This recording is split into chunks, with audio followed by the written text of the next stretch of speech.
Okay, now as far as the Eagles, basically what I say, my last year as far as Jalen Hurts, I set the bar at, 10 or more wins, and then he wins a playoff game.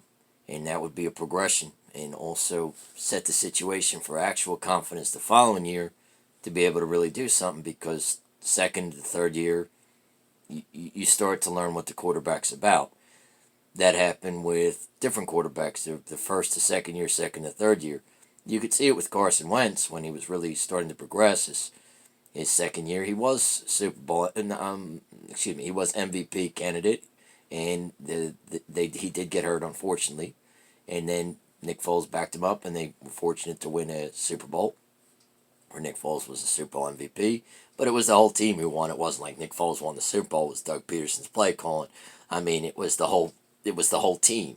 I mean, it was the offensive line, the defensive line. It was Zach Ertz, 4th and 1. It was the whole team. I mean, and it was also Carson Wentz's contribution at something like 12-2, where they were up against LA. In a previous post, I had made a mistake, a blunder, and saying that they were down. They were up against LA, and then Nick Foles came up, backed them up.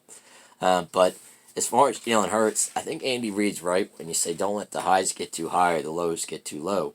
The only team Jalen Hurts, mind you, has lost to is Washington, which is an outlier. And actually, an interesting fact is the past three teams who have started out 8-0 have ended up losing that game, and they lost to Washington, and they didn't have Carson Wentz in that game.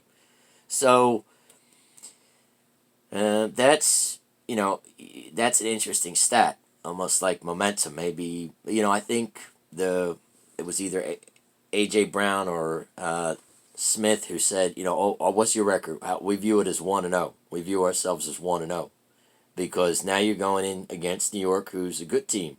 I remember talking to a guy at Parks Casino at the beginning. I say, the preseason New York looked good. That quarterback looks solid. He's like a big Mets fan. He's like, nah. He's saying they're garbage or nothing. He's a New York Giants fan. I was like, well, they look decent, and I think they surprised some people. So you can't go into this game, particularly with a shoulder injury that he does have. It's probably he doesn't want to say what his numbers are. I believe in Jalen Hurts. I'm praying for the Eagles. They're my team. I refuse to bet on them either way. I bet $100 on Jacksonville against I believe LA, and I got lucky with plus 18 plus 118. I got lucky, so I was happy to win that. But I'm not betting on the Eagles or against the Eagles. I'm not going to jinx it the whole way. Praying for the Eagles. I'm not jinxing it. But as far as getting ahead of yourself, look, now you're in the playoffs. You got home field advantage. You got the first spot. But don't get ahead of yourself because New York can play. And then the other thing is, for me, the bar was into the playoffs and win a game. And then that was the bar. If they go to NFC Championship, great. If they can get to the Super Bowl, great. Hell, if they can win the Super Bowl, I'm all saying I'm praying for the Eagles. But don't start getting ahead of yourself like they're already there just because of an outstanding season. Also, people are a little bit too hard on our backup quarterback because the thing is, he got put up against Dallas. You remember in Jacksonville where Nick Foles got traded for an $88 million contract. And then, he beat Nick Foles out for the job. Yeah, Nick Foles did go down with a shoulder injury that was serious, and where he dropped a dime on making it 10-7 against Kansas City. But he went down with a serious shoulder injury. And then by the time he came back, I think he was still injured. But nonetheless, he got Minshew, earned that job. So, it's not like... And Minshew did have a pretty decent season. I think as it started to tail out towards the end, it wasn't as good. But, he's like a decent quarterback. He played well against Dallas. You can't expect someone put into that position to be able to... You can't say, well, because you lost to Dallas the next week, maybe you didn't have quite as good a game, that he's somehow not a good backup. He's a decent backup. He's a decent quarterback. You can't say Minshew is bad because it didn't work out. He's certainly not our starter, Jalen Hurts.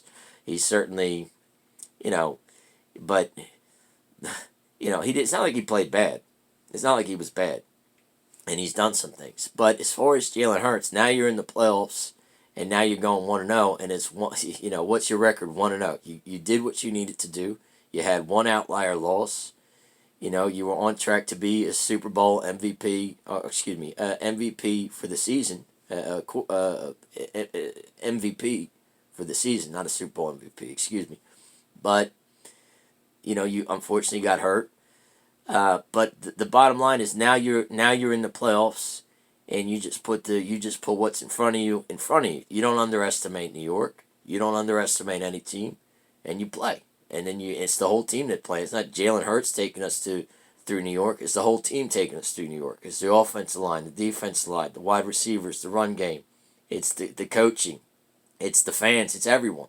It's not one person. So I'm praying for the Eagles, like I always am. I'm not betting for or against. They get one win. Uh, they get the NFC Championship. They get to the Super Bowl one win at a time. And the other thing, most importantly, I'm praying for mass exodus, and then back to heaven. That's what's more important. I mean, I'm just praying for the Eagles. May the force be with them, and let's see what happens.